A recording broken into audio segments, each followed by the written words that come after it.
This is Radio Health Journal. I'm Nancy Benson. This week, music therapy. Probably the most common misconception is there's the therapist and then there's just somebody listening to music. But it's actually in actively engaging in music making that we have the most greatest potential for change. Using music in psychotherapy when Radio Health Journal returns. I'm Reed Pence, the producer and host of Radio Health Journal. If you like listening to Radio Health Journal, you'll also like our sister show, Viewpoints, which covers a wide array of topics from education to history to the environment. Here's a preview of what they're covering this week on Viewpoints. It's very expensive, it's rugged, it's manly, it's violent. So it has all kinds of extremes. The dominance of football in American culture. Then, the image of science is on the rise. Science is really having a moment during the pandemic. The perception of science. I'm Marty Peterson. And I'm Gary Price. These stories in depth this week on your public affairs magazine, Viewpoints. Listen to Radio Health Journal and Viewpoints on your favorite radio station. And subscribe and listen anytime on Apple Podcasts, Google Play, and Spotify. Also, follow us on Instagram and Twitter at Radio Health Journal.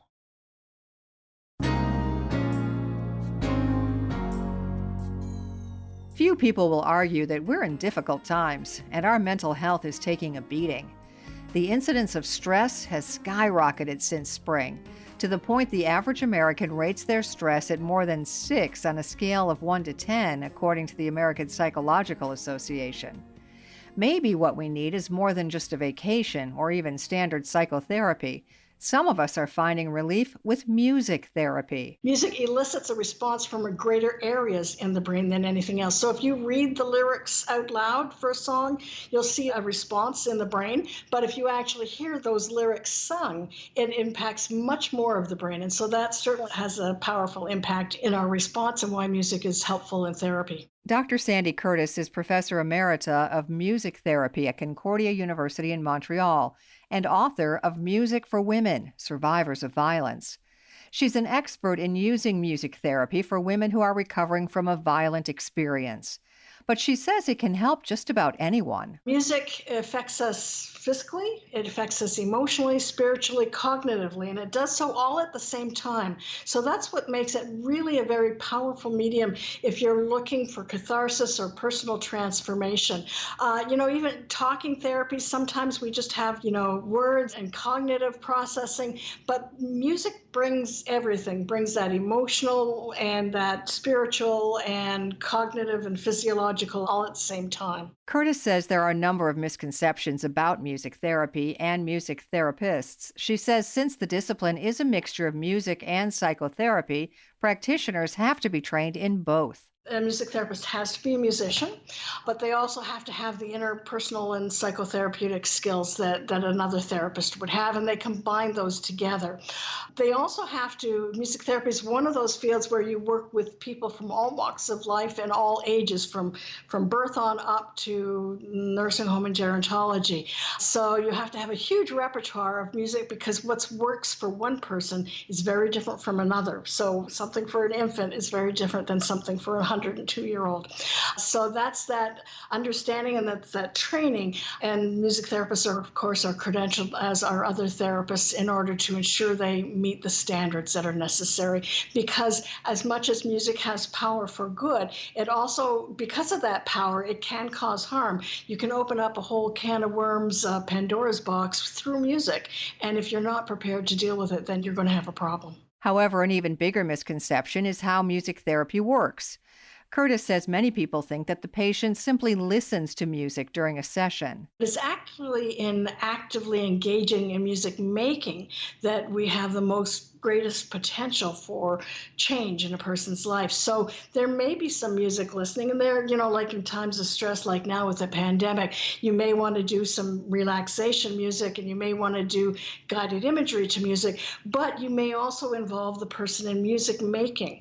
So they may be drumming, they may be singing. It really depends on their background. And I guess that's another skill of the music therapist, that somebody can't wait for 20 years of training in music in order to have success success with a music therapist. It's music therapist skills to bring in the music and make music accessible for people so that they can then use it. So they may be singing, they may be performing, they may be moving to music, they may be listening or in a very active. So it's quite a variety, and it's based on a very individual, evidence-based assessment before they get started. Now, wait a minute. Making music and recording it? What if I have zero musical talent and want no part of that? That's not an uncommon response initially. I always start from a place of safety. So it's me making music or them listening to other music, and we very slowly move in. But when I work with these women, they always write their own songs, but they're not required to sing them or record them. So if they want me to do the recording, then I'll do it with them.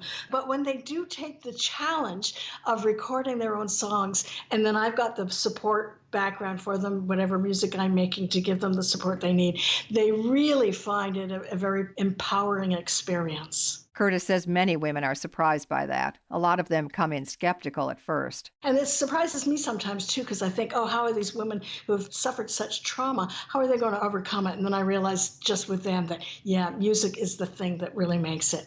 When I'm working with women who are a little shy about their music abilities, we also listen to a variety of music. So while there's great poetry writers like the Indigo Girls, there's also songwriters like Tracy Chapman, who uses very everyday language. And so they learn with me and explore with me that the essence of a great song is an authentic voice. So they don't have to meet anybody else's standards. It's their voice, it's their story. Virtually any kind of music can be used in music therapy, but if you're an opera fan, pop music may not work for you. And a good therapist can work with that. What's most important, there's two things. The first is that it has to be the music preference of that individual. So it doesn't matter what I think, what music I like. It's the person I'm working with, what music reaches them. And then the second thing that research has shown is that live music is much more effective than recorded music. So even when I do in my music making with pop music with women survivors of violence, we start off listening to singer-songwriters, women singer-songwriters with fabulous songs, but then we move quickly to singing that song. I pull out my guitar or my piano, and then we sing it because that makes it our own. You internalize it, and it becomes your own. It's a bit like the ink blot test, where you project onto the music your own experiences. So, but the two fundamental things are, it's the preference of the individual, and live music is more effective. However, no matter what kind of music you like, Curtis says it's important for you to have an anthem of empowerment, one that makes you feel like the world is yours for the taking. We all need them because it's hard growing up, both male and female, it's hard. But in this culture, there's a lot of, what women, forces on women of how they look, what their weight is, etc. Or if they're being, challenged in a pandemic where they're doing all the work of, childcare, or if they're in an abusive relationship, challenging themselves to say, no, it's not my fault. I don't deserve it. I deserve better. So I think a great anthem is what every single woman needs, whatever her struggle is. You can find out more about Dr. Sandy Curtis and her book, Music for Women, on her website, sandycurtis.com. That's Sandy with an I. You can find out more about all our guests on our website, radiohealthjournal.org. Our studio producer is Jason Dickey. I'm Nancy Benson.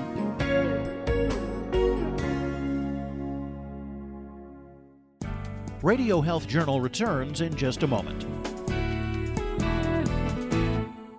For those who qualify for Medicare, fall open enrollment is underway now. If you pay out of pocket for prescription drugs, choosing the right Medicare prescription drug plan can help save money. Picking a plan that fits your needs can be a simple process with these tips and by working with a trusted partner like Walgreens, who has a number of tools available online and in store. First, evaluate your plan every year as coverage and benefits change. Also, talking to an independent insurance broker can help, which is why Walgreens teamed up with eHealth, an independent fully licensed insurance broker, to offer free advice, which may save you hundreds of dollars and no obligation to enroll. Last, check if your pharmacy is in your plan's preferred network. A Walgreens pharmacist can help lower costs by finding generic alternatives or a lower-cost brand name medicine to treat the same condition. Visit walgreens.com/MEDD to learn more and get started. That's walgreens.com/MEDD. Chemotherapy is the backbone of cancer treatment. However, there are inherent risks associated with compounding and administering intravenous solutions. This concerns some pharmacists, such as Dr. Jeffrey Lombardo of the University at Buffalo, also a spokesperson for Sun Pharma, who welcomes options such as Infugem, gemcitabine in sodium chloride injection, the first and only pre-mixed formulation of this commonly used chemotherapy agent. Taking proper precautions with compounding is essential to protect the healthcare workers who handle these materials and to ensure that patients receive high-quality chemotherapy at the right dose.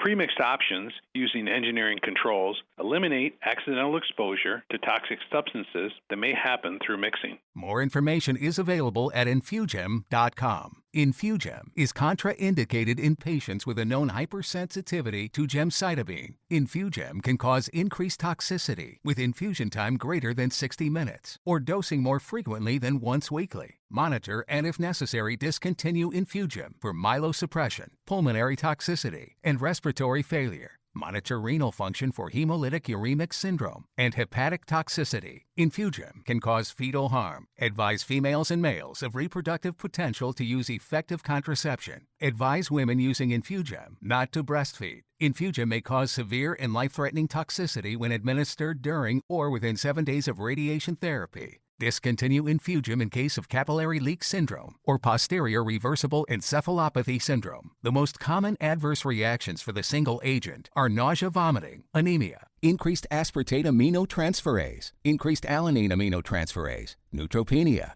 increased alkaline phosphatase, proteinuria, fever, hematuria, rash, thrombocytopenia, dyspnea, and edema. Please see full prescribing information at infugem.com/infugem-pi.